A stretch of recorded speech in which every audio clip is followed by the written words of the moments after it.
నమస్తే, తెలుగు రాజ్యానికి స్వాగతం. నేను మీ సంధ్య. డీలిమిటేషన్ ప్రస్తుతం అన్ని రాష్ట్రాల్లో ఇదే అంశానికి సంబంధించి పెద్ద ఎత్తున చర్చ జరుగుతోంది. బట్ సౌత్కి వచ్చేసరికి మిగతా రాష్ట్రాలు ఒకంత సంతోషంలో ఉంటే సౌత్లో డీలిమిటేషను అనే ప్రక్రియ అనేది చాలా నష్టాన్ని చేకూర్చే అంశము అంటూ ఇటు తెలంగాణ సీఎం రేవంత్ రెడ్డి అలాగే తమిళనాడు సీఎం స్టాలిన్ ఇద్దరు ఈ అంశానికి సంబంధించి మేము ఖండిస్తున్నాం అనేసి అంటున్నారు. మరి డీలిమిటేషన్కు సంబంధించి ఏపీలోకి వచ్చేసరికి కూటమి ప్రభుత్వం చాలా సంబరాలు చేసుకుంటుంది. మళ్ళీ నెక్స్ట్ మాదే పార్టీ అన్నంత జోష్లో ఉంది అనేసి అన్నది ఇది ఒక న్యూస్ నడుస్తుంది. అసలు ఏంటి డీలిమిటేషన్ మీద ఎందుకు ఇన్ని భిన్న అభిప్రాయాలు వ్యక్తమవుతున్నాయి తెలుసుకునే ప్రయత్నం చేద్దాం. Senior political analyst KS Prasad గారు మనతో ఉన్నారు. ఆయన మాటల్లో ప్రసాద్ గారు నమస్తే. నమస్తే అమ్మా.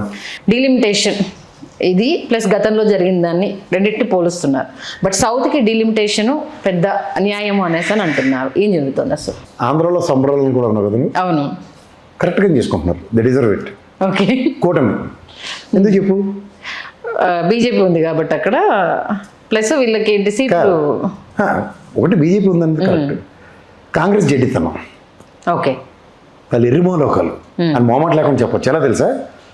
2011 జనగణన జరిగిన స్టాటిస్టిక్స్తోనే నరేంద్ర మోడీ మొత్తం భూస్థాపితం చేస్తుంది కాంగ్రెస్ వాళ్ళని. రెండోది కాన్స్టిట్యూషన్ అమెండ్మెంటు పార్లమెంటు అండ్ అసెంబ్లీలో ఏ అసెంబ్లీలోనూ 500 మించి స్థానాలు ఉండకూడదండి కాన్స్టిట్యూషన్ మనకి ఇచ్చింది. ఇప్పుడు ఉత్తరప్రదేశ్లో దగ్గర 50% పెంచితే 5 లక్షలు అవుతాయి అక్కడ. అవును. రెండోది 850 స్థానాలు పైచీలకు మొత్తం దేశం మొత్తం మీద అన్న దగ్గర మన అసలు దక్షిణ తెలంగాణ దక్షిణాదితో అసలు ఆడికి ఏం సంబంధం లే. ఆడు గెలిచేసారు, ఆడ పని ఆడ చూసుకుంటాడు. మనం ఓన్లీ దేవ్ జిల్లా ఇక్కడ కూర్చొని తలడెంపరు చూడు నన్ను అవుట్ అడిగినప్పుడు ఇద్దాంలో కూర్చున్న పరిస్థితి మనకి ఫెడరల్ సిస్టంలో చెప్పకుండానే ఎలిమినేట్ అయ్యేవాళ్ళం. అది చూడ క్రికెట్ మ్యాచ్లు లీగులు ఉంటాయి, వీళ్ళు మనకన్నా ఒక 15 రన్లు ఎక్కువ కూడా నువ్వు నీ పని అయిపోయినట్టు లెక్క అన్నమాట. ఓకే, ఇటువంటి జడ్డి రాజకీయాలు చేస్తుంటే వెర్రివేదాల్లో చూస్తున్నారు చూడు. ఏమన్నా నాకు తెలియదు. ఇప్పుడు 2029లో డీలిమిటేషన్ 2011 ప్రాతిపదిక మీద అన్నప్పుడు ఎవడరా మీరంతా నిలబడి బెంచిలు గించిలు ఎరగొట్టాలి అక్కడ, అంతే కదా. కానీ వెర్రివేదాల్లో లోపల కరిగే ఏం మాత్రం వాళ్ళకే అర్థం కాదు. ఆ మీటింగ్కి వెళ్ళి వీళ్ళు ఏడు తేల్చుకుంటారో వీళ్ళకే తెలియదు. అమ్మాయిలకి రిజర్వేషన్ శబాష్ సూపరు. అది ఇప్పుడు 2011 లెక్కల ప్రకారం 2029లో డీలిమిటేషన్ చేసి ఇచ్చేస్తారట. అసలు మీరు నాకు తెలియకొడుతున్న జనగణన ఎందుకు చేయరు, కులగణన ఎందుకు చేయరు? ఎందుకు? వీళ్ళు ఇంకా సమైక్యమే లేరు. ఒక లెక్క ఉంది వీళ్ళ దగ్గర. 2011 నుంచి మనం మడతెట్టేసిన దగ్గర ఈ కాంకరెన్స్ మనం రీటైన్ చేసుకోవాలంటే, మళ్ళీ గవర్నమెంట్ మనకు రావాలంటే ఇప్పుడున్న పరిస్థితుల్లో ఈ కాంగ్రెస్ జడ్డితనం ఇంకలాగే కంటిన్యూ అవ్వాలంటే 2011 లెక్కే కరెక్ట్. ఈ వెర్రి సన్నాసులను ఎలా కొడితేనే పని అవుద్ది మనకు అన్న దాని మీద స్టబర్న్గా ఉన్నారు వాళ్ళు. దానికి తోడు వీళ్ళందరూ ముష్టి బ్యాచే, ఏడు చెప్పినా తానా అంటే తందానా బ్యాచ్. కాబట్టి వీళ్ళకి ఆడుతూ ఉంటే మనం గెలిచేస్తామన్న భ్రమల్లో వీళ్ళు ఉన్నారు. అవును. సో దాని చేత వాళ్ళు చాలా హ్యాపీగా ఫీల్ అయిపోయి చాలా బ్రహ్మాండంగా సూపర్ ఐడియా, ఫ్యాంటాస్టిక్, మార్వెలస్ అని గెలుతున్నారు. కానీ అసలు జరిగేది ఏంటి? ముఖ్యంగా ఆంధ్రప్రదేశ్లో ఉన్నాడు ఫస్ట్ అలర్ట్ అవ్వాల్సింది ఏంటంటే, ఒరే ఆడు తలుచుకుంటే మనకి 23కి మడతెట్టేశాడు, ఆడు తలుచుకుంటే వీడికి 11కి మడతెట్టేశాడు, రేపు పొద్దున మనకు మడతెడతారు ఆడికి మడతెడతారు గ్యారంటీ అయితే లేదు. ఆ భయం ఉండాలి కదా. ఆ సూపర్ అని ఇప్పుడు తప్పలు కొడితే తర్వాత జరిగే ఉపద్రవం వాడికి తెలుసు. ఇక్కడ వాళ్ళు బీజేపీకి సీట్లు పెరుగుతాయి కాబట్టి వాళ్ళు హ్యాపీ. అక్కడ మెయిన్ కూటమి ఏపీకి గెలిచేస్తారు వాళ్ళు. అదే ఎలాగో ఈవీఎం మేనేజర్ సింపుల్ చెప్తాను. చంద్రబాబు నాయుడు ఇవాళ 17 స్థానాలు గెలిచి అక్కడ నేను మీసాలు తిప్పేస్తాను, నేను తలుచుకుంటే ఏదైనా చేసేస్తాను నాకు ఈయన పట్టించుకోకుండా ఎలా వదిలేశారు. రేపు పొద్దున్న 29 ఎలక్షన్ ఈ 2011 లెక్కలతో డీలిమిటేషన్ అయితే మీరు రోజు పక్కెళ్ళి ఆడుకోండి అని చెప్పడం తప్ప ఇంకేటి ఉండదు. అంతే కదా. ఇప్పుడు ఉండదు కదా. సింపుల్ లాజిక్ అది. ఎవరికైనా ఇప్పుడు రాజకీయ ఓనమాలు నేర్చుకుంటున్న వాళ్ళకైనా తెలిసిపోతుంది. అక్కడ సీట్లు పెరుగుతాయి. ఇక్కడ ఎవ్వరికి తెలివితేటలు లేవు. స్టాలిన్ రెడ్డి చెప్తే అది వినడం నేర్చుకోండి. స్టాలిన్ కూడా ఖండించినట్టున్నాడు. ఖండించి వదలదు వాళ్ళు. రేపు పొద్దున్న ఎలక్షన్ అయిన తర్వాత చూపిస్తారు సినిమా. దీన్నైతే మేము అంగీకరించాము అనేసి అంటే, కాకపోతే పార్లమెంట్ లో ఏడీఎంకి మనం అనుకున్నట్టు ఏదో ఎక్కడ శాప్తారు రాష్ట్ర ప్రయోజనాల దగ్గర చాలా స్ట్రబల్. వాళ్ళ ప్రాంతానికి సంబంధించి చాలా స్ట్రిక్ట్ గా ఉంటుంది. చేత ఉదయించి ఇప్పుడు ఆయన ముఖ్యమంత్రి కాబట్టి రేపు ఎలక్షన్ డిక్లేర్ అయింది. నెక్స్ట్ ముఖ్యమంత్రి వచ్చేదాకా అది ఆపద్ధర్మం ఏదో కాబట్టి వాళ్ళ స్టాండ్ అని ఫాలో అవ్వండి. గుడ్డ చేలో పడినట్టు పోయారా అడుక్కు తినిపోతారు.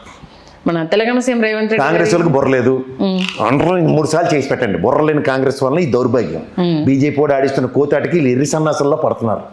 2011 లెక్కలతో ఇప్పుడు డీలిమిటేషన్ ఏంటి నాకు అర్థం కాదు. ఇప్పుడు మళ్ళీ జనాభా ప్రాతిపదికనన్నా కూడా నార్త్ లో వాళ్ళకి ఇదంతా అడవడమ్మా. అడిగి 2029లో డీలిమిటేషన్ చేసే ఉద్దేశం లేదు. ఓకే, వాళ్ళకి ఏంటంటే రేపు పొద్దున్న తమిళనాడుని నెక్స్ట్ వెస్ట్ బెంగాల్ ఎలక్షన్లు సారాంశంతో వాళ్ళు పావుస్ కదుపుతారు. ఇప్పుడు మహిళా బిల్లు తీసుకొచ్చి అడవడ చేస్తారు 2 రోజుల పాటు. కాలక్షేపం అన్నమాట. ఎందుకంటే వెస్ట్ బెంగాల్లో ఓట్లు దండుకోవాలి కదా, ఆడపిల్లలకి బీజేపీ వాడికి ఉన్న శ్రద్ధ ఎక్కడ లేదు చూసేవని చెప్పి తమిళనాడు వెస్ట్ బెంగాల్కి ఇంపాక్ట్ చేయడానికి ఆపద్ధర్మ ఆ మేఘాల మీద పార్లమెంట్ సెషన్లు పెట్టేసి అడవడమాట. ఓకే, పశ్చిమ బెంగాల్లో కష్టం లేండి సార్, ఎందుకంటే ఇప్పుడు ఎంఐఎం తోటి ఉమాయన్ మాటగానే నేను మన బీఆర్ ఎలక్షన్లు చూసిన దగ్గర నుంచి ఈ సెఫాలజిస్టులు అందరూ దుకాణాలు సర్దుకొని ఇంట్లో కూర్చోడం బెటర్. మీకు ఎలక్షన్ కమిషన్ ఎప్పుడైతే సుప్రీంకోర్టు చీఫ్ జస్టిస్ లేడు, నోట్లో 4 లేని రాహుల్ గాంధీని అక్కడ పక్కన పెట్టుకోమని చెప్తూ leader of the floor Amit Shah ఇద్దరు కలిపి డెసిషన్ తీసుకున్నారు. పని అయిపోయినట్టు లెక్క. ఎందుకు ఇంత జరుగుతున్నా గొంతు వినిపించాల్సిన టైంలో కాంగ్రెస్ పార్టీ ఎందుకు గమ్మున ఉంటుంది అసలు? ఏమని వినిపిస్తారు? ఎవరికి మీడియా కవరేజ్లు ఉండవు. వాళ్ళు ఏం మాట్లాడచ్చు మనకే తెలియట్లేదు. ఆ పార్లమెంట్ సెషన్స్ రోజు టార్చ్ రేట్ ఫాలో అయితే సగం రేణుకా చౌదరులు అసందర్భ పేలాపనల బ్యాచే ఉంటారు వాళ్ళకి. ఆ శశిధరూర్ గడికి మైక్ ఇస్తే ఏం మాట్లాడారు ఆడికే తెలియదు. ఆ దిగ్విజయ్ సింగ్, జయరామ్ రమేష్ పెద్ద biggest minuses for the party. ఇంకేం చేయాలి? ఓకే, ఏంటి అసలు మరి డీలిమిటేషన్కి సంబంధించి ఎందుకు కరెక్ట్ వేలో చర్చ జరగట్లేదు? వాళ్ళకి కావాల్సింది వాళ్ళు జరిపించుకుంటారు అమ్మా బీజేపీ వాళ్ళు. వాళ్ళకి కావాల్సింది వాళ్ళు జరిపించుకుంటున్నప్పుడు వీళ్ళు జెడ్డోల్లో కూర్చొని దేశవ్యాప్తంగా ఒక మొమెంటం తీసుకురాగలగాలి. దానికి నాయకత్వ లక్షణాలు కావాలి. అదేది అదే మైనస్ ప్రాబ్లం కదా. సోనియా గాంధీ ఎవరికో శత్రువు కాదు, రాహుల్ గాంధీకే శత్రువు. ఎలా అంటే ఆ ఏది మనోడికి తెలియనివాడికి ఏడ్ చేస్తారు, ముందు చిన్న మెకానిక్గానే జాయిన్ చేస్తారు కదా. అవును, ఇది డబ్బులు ఉండొచ్చు, ఆటోమొబైల్ షోరూమ్ పెట్టిద్దామన్నా ముందు చిన్న మెకానిక్గా జాయిన్ చేసి పని నేర్చుకుంటారా బాబు అనేది పని నేర్పుతారు కదా. అలా క్యాబినెట్ ఏదో డిప్యూటీ సహాయ మంత్రి ఏదో ఇచ్చి ఆ క్యాబినెట్ నిర్ణయాలు ఎలా ఉంటాయో ఇట్లన్నిటి మీద ఫోకస్ చేస్తూ ముందుకెళ్తే ఒక డిఫరెంట్ డైమెన్షన్స్లో ఎమర్జీ ఉంది అతను. 10 ఏళ్ళ పాటు ఆయన ఇష్టం వచ్చిన ఇష్టారాజ్యంగా బయటికి వెళ్ళి యువరాజులు చూడు భోగభాగ్య విలాసాలతో ఆరితేరి సరంగా పేకమూరిపోయే టైంకి నాకు ఆరోగ్యం బాగలేదు కాబట్టి నువ్వే నడిపించాను పరిస్థితి క్రియేట్ చేస్తే ఆయన మాత్రం ఏడ్ చేస్తుంటారు. ఓకే, కష్టమే లేండి ఆయన దిక్సూచిగా పార్టీ నడవడము అనేది కాంగ్రెస్ పార్టీ. మన ఆయనతో పాటు పనికొచ్చిన పిల్లల నుంచే సచిన్ పైలట్ని లేదంటే మాధవరావు సింధియా గారు అబ్బాయిని ఇలాంటి వాళ్ళు ఉంచితే ఆ కుర్రోళ్ళు ఆల్రెడీ రాజకీయ ఫ్యామిలీలో ఆరితేరారు. ఇవన్నీ గేలాట్ గడ్లాంటి పనికిమాలను దగ్గరని ముఖ్యమంత్రిని చేసి ఆ సచిన్ పైలట్ని అన్యాయం చేశారు. అలాంటి వాడిని ఉంచుకుంటే రాహుల్ గాంధీ టీంలో ఎక్కడికి వెళ్తుంది వాళ్ళు? ఈ ముస్లిం ఇద్దరాలు వదలరు. ఆ మోతీలో చూడు తాళాలు ఎక్కడ పెట్టాడు ఇప్పటికే తెలియదు దానికి. 93 ఏళ్ళు చచ్చిపోయేదాకా ఆ ట్రెజరీ పోస్ట్ ఇంకోటి లేనే లేడు. ఆ బిట్టు అని ఉంటాడు కుర్రాడు, మేము పుట్టినప్పుడు కుర్రాడు. 79 ఏళ్ళు వచ్చినా ఇంకా యూత్ కాంగ్రెస్ ప్రెసిడెంట్ అతనే. నచ్చితే వాళ్ళు బాగుపడరు. ఎందుకంటే బీజేపీలో ఒక్కొక్క ఎంపీ మాట్లాడుతూ ఉంటే వాళ్ళు అసలు డిఫెన్స్ చేస్తూ ఉంటే ఎంత పబ్లిసిటీ సార్ నిజంగా. వీళ్ళు మాట్లాడితే పట్టించుకునే వాళ్ళు లేరు. కానీ అక్కడ వెస్ట్ బెంగాల్ నుంచి వచ్చిన వాళ్ళు తోలు తీసేస్తున్నారు. అది ఎక్కడైనా పబ్లిసిటీ అవుతుందా? చెమిడీలు తీసేస్తున్నారు వాళ్ళు. నిజంగా ఇప్పుడు ఈ మీడియా ఇంత సోషల్ మీడియాని ఏ రేంజ్లో వాడుకుంటున్నారు అనేది చూస్తున్నా. ఇప్పుడు చెడ్డ అతను మాట్లాడిన 1-2-3 అంశాలకు సంబంధించి ఎంత పబ్లిసిటీ వచ్చింది, సస్పెన్షన్ దాకా వెళ్ళింది అనేసి అంటే అది ఏంటి సబ్జెక్ట్ని జనాలు ఎంత గ్రాప్ చేస్తున్నారు. మరి ఆమ్ ఆద్మీ పార్టీ ఇన్ఛార్జ్ కేజ్రీవాల్ ఏం మాట్లాడుతుండే ఆయన విషయంలో ఏమైనా మాట్లాడాడు? లాక్ అయిపోయాడు ఇప్పుడు ఆయన. ఎందుకు నోరు ఎందుకు పడిపోయింది? ఇప్పుడు మళ్ళీ ఏదైతే ఏది ముందరకు వస్తుందో తెలియదు కాబట్టి మరి అలాంటి భయం జడ్డితనం ఉన్న రాజకీయాల్లో దయం చేయొద్దని చెప్పు. ఓకే, ఈ డీలిమిటేషన్ వల్ల కాంగ్రెస్ పార్టీ పూర్తిగా మట్టి కొట్టుకుపోవడానికి మాత్రం బీజేపీ వేస్తున్న బిగ్గెస్ట్ స్ట్రాటజీ. అది కూడా 2011 గణాంకాల ప్రకారం అయితే అసలు అవుతుంది అంటారా, లేకపోతే ఊరికి రాజకీయ ఈ ఆడపిల్లల రిజర్వేషన్ అన్నది మహిళా ఓటు బ్యాంకు కొల్లగొట్టడానికి వెస్ట్ బెంగాల్ అండ్ తమిళనాడులో ఇది పెద్ద స్ట్రాటజీ. కాబట్టి ముందుకెళ్ళే అవకాశం లేదు. I don't think so. అంటే మెజారిటీ వాళ్ళది ఉంది కాబట్టి బిల్లు ఏమైనా పాస్ చేస్తే వెళ్ళడానికి ఆస్కారం ఏదన్నా. మెజారిటీ ఏముంది, ముక్కుతూ ములుగుతుంది గట్టిగా. వాళ్ళలోనే డిసెంట్ తెలియజేసే వాళ్ళు చాలా మంది ఉంటారు కదా. ఓకే, బీహార్ని ఉత్తరప్రదేశ్ నుంచి ఉన్న వాళ్ళు what sort of obligations they are going to create అన్నది వాళ్ళకి అర్థమవుతుంది కదా. ఓకే, కాబట్టి ఇది ఓన్లీ మనం మాట్లాడుకోవడానికి కాసేపు ఏదో పార్టీల మధ్య వాళ్ళు గొడవ పెట్టుకోవడానికి తప్పితే అదర్వైజ్ దేనికి పనికిరాదు. కాబట్టి అవుతే మాత్రం నష్టపోయేది సౌత్ స్టేట్స్, కాంగ్రెస్ ముఖ్యంగా మట్టి కొట్టుకున్నట్లు లెక్క. కాంగ్రెస్ ప్లస్ సౌత్ లో ఇప్పుడు